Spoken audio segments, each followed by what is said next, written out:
देखो, जैसा कि आप सब जानते हो, एनयूएस ने अप्रैल मई 2023 सेशन का जो थ्योरी एग्ज़ाम का रिजल्ट है 12वीं क्लास का वो डिक्लेयर कर दिया है। 10वीं का नहीं आया है, कुछ दिनों में 10वीं का भी आ जाएगा। अब देखो, जिनका रिजल्ट यहाँ पे आ गए हैं, जो पास हो गए हैं, उनको बहुत बहुत बधाई है कि आप लोग आगे जो भी आपको एडमिशन वगैरह लेना है वो ले लो। बाकी देखो, काफ़ी सारे ऐसे स्टूडेंट्स हैं जो किसी रीजन से रह गए हैं। किन्हीं के रिजल्ट में SYC मिला हुआ है, किसी के रिजल्ट में SYCT मिला हुआ है, किसी के रिजल्ट में XX शो हो रहा है, किसी के रिजल्ट में AB मार्क कर रखा है, किसी के रिजल्ट में RL आया हुआ है, किसी के रिजल्ट में RW आया हुआ है। तो इसका सलूशन क्या है और बेस्ट सलूशन क्या है, इस वीडियो में हम जानेंगे, ताकि आप लोग का रिजल्ट भी तो सही होगा, तभी तो जाकर आप लोग कहीं आप एडमिशन वगैरह लोगे। तो इस पर हम अच्छे से बात कर लेते हैं और समझ लेते हैं कि आपके पास ऑप्शन क्या है अगर ये दिक्कतें आपको पास है तो एक रिजल्ट हम ले लेते हैं। तो ये देखो, एक स्टूडेंट्स का रिजल्ट है। इनका रिजल्ट आज ही के दिन में डिक्लेयर हुआ है। इन्होंने अप्रैल 2023 में एग्ज़ाम दिया था, यहाँ पर आप देख पा होंगे। और इनके पास टोटल जो है वो 5 सब्जेक्ट हैं। 5 में से एक सब्जेक्ट में इनको SYCP मिला हुआ है। तो SYCP का मतलब सबसे पहले यहाँ पर आप लोग देख लेना कि SYCP का मतलब क्या होता है। SYCP का मतलब होता है सब्जेक्ट या to be clear in practical. यानी कि SYCP अगर आपके किसी सब्जेक्ट के आगे लगा हुआ है तो आपको ये समझना है कि आपने प्रैक्टिकल एग्ज़ाम में अपना प्रैक्टिकल एग्ज़ाम जो है आप क्लियर नहीं कर पाए हो। और इन सब का सॉल्यूशन एक बार आप लोग जान लो कि अगर आपके रिजल्ट में SYCT मिला हुआ है, SYC मिला हुआ है, XX हो रहा है या AB शो हो रहा है, या फिर आपको किसी तरीके की यहाँ पे RW शो हो रही है या RL शो हो रही है, तो उसका सलूशन क्या है। देखो, यहाँ पर आपको अगर इसी तरीके से शो हो रहा है SYCP, तो उस केस में आपको ये देखना है सब्जेक्ट या to be clear in practical. ठीक है, यहाँ पर आपको ये समझना है कि जो आपने प्रैक्टिकल एग्ज़ाम दिया था वो आपका क्लियर हो गया है, लेकिन थ्योरी एग्ज़ाम आपने जो दिया था वो आपका क्लियर नहीं हुआ है। और 12वीं क्लास का अगर आपको याद हो पासिंग क्राइटेरिया, तो वो कहता है कि 12वीं क्लास में पास होने के लिए एक सब्जेक्ट में आपको प्रैक्टिकल में भी 33% लाने हैं और थ्योरी एग्ज़ाम में भी 33% लाने हैं। अब इनका केस क्या है ना कि देखो, SYCP मिला हुआ है। ठीक है, SYCP मिला हुआ है और इसका SYCP का मतलब मैंने आपको बताया कि आप प्रैक्टिकल में पास हो लेकिन थ्योरी एग्ज़ाम में आप पास नहीं हो पाए हो। ठीक है, तो ये प्रैक्टिकल एग्ज़ाम में पास है लेकिन ये थ्योरी एग्ज़ाम में पास नहीं है। और SYCP हो गया, SYCT हो गया, ये सारी प्रॉब्लमें जो है ना, किसी का मतलब होता है कि आप थ्योरी एग्ज़ाम में पास नहीं हो, प्रैक्टिकल एग्ज़ाम में पास हो।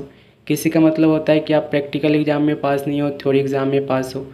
तो इस तरीके से प्रॉब्लम जो आती है ना, इन्हीं को SYCT, SYC और यहाँ पर जो आप लोग देखते हो कि आपको RL मिला हुआ है, RLW मिला हुआ है, इनका हम सबसे एंड में समझेंगे। सबसे पहले इसका सॉल्यूशन जान लो। तो सॉल्यूशन आपके पास है, काफ़ी सारे ऑप्शन हैं आपके पास। सबसे पहला ऑप्शन जो है, जो मैं रेफ़र करता हूँ आप लोगों को, कि अभी जो है आप लोग का अक्टूबर-नवंबर 2023 सेशन का एग्ज़ामिनेशन फ़ीस एनयूएस कलेक्ट कर रही है। तो उसमें अपना एग्ज़ामिनेशन फ़ीस देकर अपना एग्ज़ाम दोबारा से दे दो। ठीक है, और दूसरा ऑप्शन भी है आपके पास कि आप ऑन डिमांड एग्ज़ाम का भी सहारा ले सकते हो, क्योंकि एनयूएस जो है अभी ऑन डिमांड एग्ज़ाम चला रही है, जो जुलाई टू सितंबर अभी चलने वाला है। ठीक है, जून भी चला है लेकिन जुलाई टू सितंबर अभी बचा हुआ है। उसमें आप लोग अपना एग्ज़ामिनेशन फ़ीस बैठ के भर के जो भी डेट आप वहाँ से चाहोगे वो सिलेक्ट करके उस डेट पर एग्ज़ाम दे सकते हो। ठीक है, तीसरा जो है, जो मैं आपको रेफ़र नहीं करूँगा, तीसरा ऑप्शन है आपके पास रीचेकिंग और रिवैल्यूएशन का। देखो, रीचेकिंग और रिवैल्यूएशन के लिए मैं आपको क्यों मना करता हूँ, सबसे पहले आप ये समझो। रीचेकिंग और रिवैल्यूएशन का मतलब होता है कि 3 या 4 नंबर अगर आपके कम है ना, तो उस केस में आप अप्लाई कर सकते हो। लेकिन आपको देखो, इनके केस में देखोगे तो इनको 13 नंबर चाहिए। थ्योरी एग्ज़ाम में इनको पास होने के लिए 13 नंबर चाहिए, और 13 नंबर ना रीचेकिंग से तो आएगा नहीं। ठीक है, ये कंफर्म है, रीचेकिंग से नहीं आएगा, ना रिवैल्यूएशन से आएगा। ठीक है, ये आपको तभी आप क्लियर कर पाओगे जब आपको दोबारा से एग्ज़ाम आप दोगे तभी। ठीक है, तो रीचेकिंग या रिवैल्यूएशन के बारे में अगर आप सोचते हो कि मतलब फ़ीस दे देंगे और रीचेकिंग हो जाएगा, तो देखो मार्क्स इसमें इंक्रीज होंगे नहीं।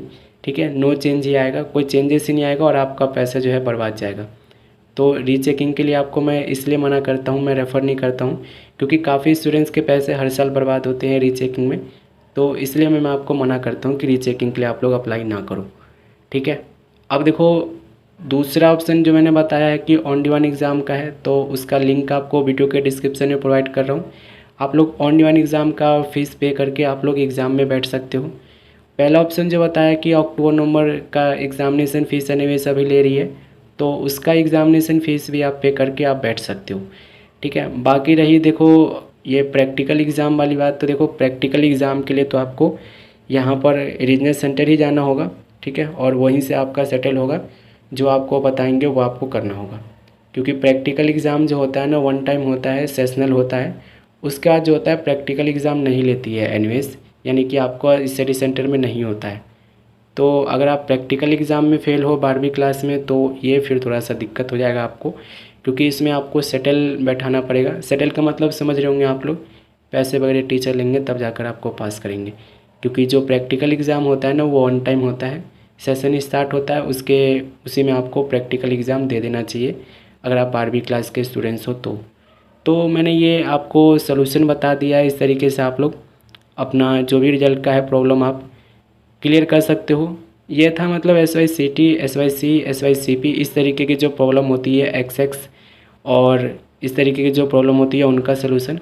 अब RL और RW की बात कर लेते हैं। देखो अगर आपके रिजल्ट में RW या RL आया हुआ है, जैसे कि एक स्टूडेंट्स का रिजल्ट दिखाऊं मैं, जैसे कि एक स्टूडेंट्स हैं जिन्होंने एक सब्जेक्ट का इन्होंने एग्ज़ाम दिया था, इन्होंने मुझे बताया भी है, अप्रैल में ही एग्ज़ाम दिया था एक सब्जेक्ट का, लेकिन इनके रिजल्ट में RL लगा हुआ है। तो अगर आपके रिजल्ट में RL लगा हुआ है या RW लगा हुआ है, तो उस केस में आपको क्या करना होगा कि आपको मेल करना होगा। इसका आपको स्क्रीनशॉट ले लेना रिजल्ट का, इसे अटैच करना होगा। मेल आपको कैसे करना है, क्या लिखना है, ये आपको बता देता हूँ। तो चलिए मेल बॉक्स हम खोलते हैं। मेल आईडी खोलने के बाद आपको कंपोज यानी कि पेंसिल वाले आइकन पे क्लिक करना है, और मेल करने के लिए आपको ईमेल आईडी की ज़रूरत पड़ेगी। तो ईमेल आईडी मैं आपको स्क्रीन पर दे दिया हूँ, उसे आप यहाँ पे सिलेक्ट कर लेना। ठीक है, यहाँ पर आप देखोगे तो ये हमारा ईमेल आईडी सिलेक्ट हो गया है। सब्जेक्ट यहाँ पे क्या डालोगे, तो रिजल्ट RW शो हो रहा है, ऐसे आपको लिखना है। तो यहाँ पर आप लिखोगे क्या, अप्रैल 2023 रिजल्ट, यहाँ पर आप लिखोगे अप्रैल 2023 रिजल्ट RL मार्क। ठीक है, ये आपको लिख लेना है, RL मार्क लिख देना कि RL मार्क का रखा है रिजल्ट में। अब देखो आपको थोड़ा सा यहाँ पे डिटेल में लिखना है, इंग्लिश में, हिंदी में भी लिख सकते हो लेकिन इंग्लिश में लिखना।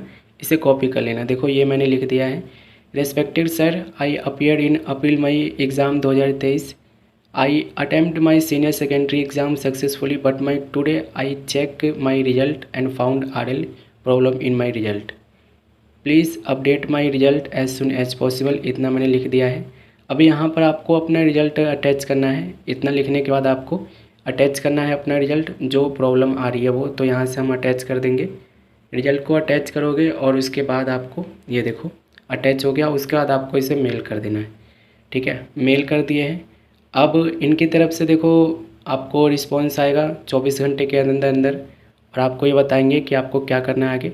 हालांकि देखो अगर आपने अच्छे से एग्ज़ाम दिया है तो आपका रिजल्ट अपडेट हो जाएगा, क्योंकि काफ़ी सारे इसी ईमेल आईडी से काफ़ी स्टूडेंट्स ने अपना रिजल्ट अपडेट करवाया है और अपडेट हो रहे हैं। तो आप लोग मेल कर लेना अगर आपको RW मिला हुआ है या RL मिला हुआ है तो। ठीक है, सोल्यूशन आपको मिल जाएगा। ठीक है, तो हम रिस्पांस का वेट करते हैं, 24 घंटे लगेंगे रिस्पांस आने में। तो मिलेंगे ऐसे अपडेट के साथ अगले वीडियो में। बाकी आप लोग को सोल्यूशन प्रोवाइड कर दिया हूँ। कुछ नहीं समझ में आता है तो कमेंट कर लेना, नहीं तो इंस्टाग्राम पे आप लोग कांटेक्ट भी कर सकते हो। ठीक है, मैं आप लोग को वहाँ पे पूरी तरह से हेल्प करूँगा।